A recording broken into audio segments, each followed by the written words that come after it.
Hey guys, it's Mark with Catch 'em All Bait and Tackle. I'm out here today with Carl Thompson, Thompson Motorsports. Need boat work done or wave runner run work done, go ahead and check him out.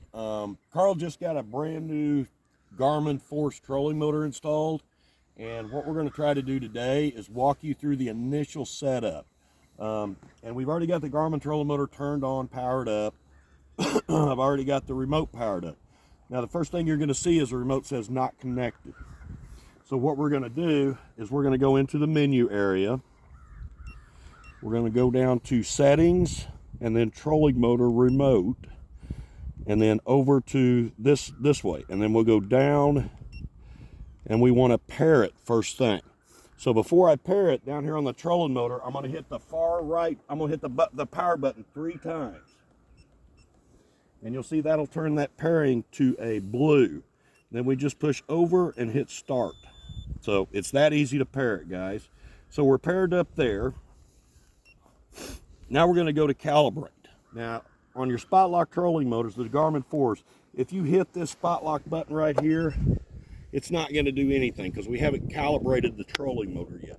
And it'll say right here on the remote, trolling motor not calibrated. So that's what we want to do. We want to go into calibrate. Now when we go into calibrate, the first thing we're going to be calibrating is the actual remote.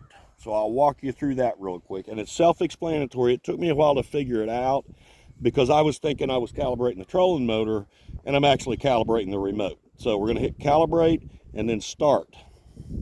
So it's telling me to, it's telling me when I start to rotate the control slowly in the direction it says. Okay, it says must hold level, so we'll try it again. Sometimes this takes a few times to get it going. I always rotate it backwards from what it says a couple times through the process. Okay, calibration on that has passed. So now we're going to hit the next button, and it's going to do a different rotation on the remote. So it's telling me to rotate the remote slowly this way. Alrighty, so that one passed. Hit it again, and it's going to say flip it the other way. Whoops. And you got to keep the remote level while you're doing this. I believe we are going this way. Like I said, it took me a while to get this down. Yep, okay, let's try the other way.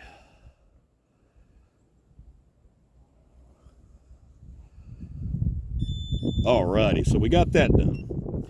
So now we're calibrated on our remote. So what I want to do next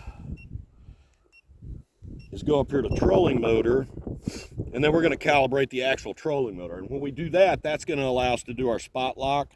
And one thing you want to remember when you're calibrating your trolling motor, we've got a little bit of ripple on the water today. You want to try to do it in dead calm. And what that does is it sets your GPS on your trolling motor. So we're going to hold, the first thing we're going to do is set our bow offset. So we're going to go to that and go to bow offset. And then we're going to hit this. Now I want to point this trolling motor as straight forward as I can.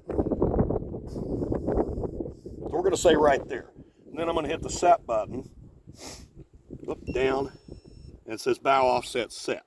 So we've got that done. Now we want to go to our compass.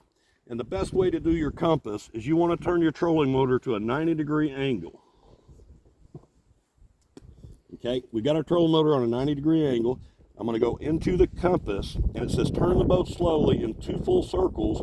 Keep the boat level and steady while turning. Okay, so we're ready. When I do that, I'm just going to hit the constant button on my trolling motor. So that's automatically going to start turning me in circles. I'm going to hit this over, and then we'll watch this climb to 100%.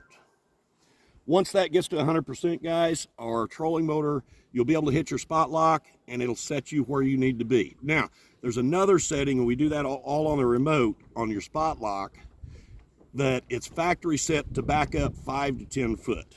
What we want to do is we want to go into the remote, and we want to do our anchor gain, and we want to move that up to about 2. That way, when you hit that spot lock, you're only coming back 2 foot or so. Guys, we'll have another update later today on the Garmin tips on the graphs and stuff. Make sure you watch the full video, subscribe, and hit like. Catch them all the time.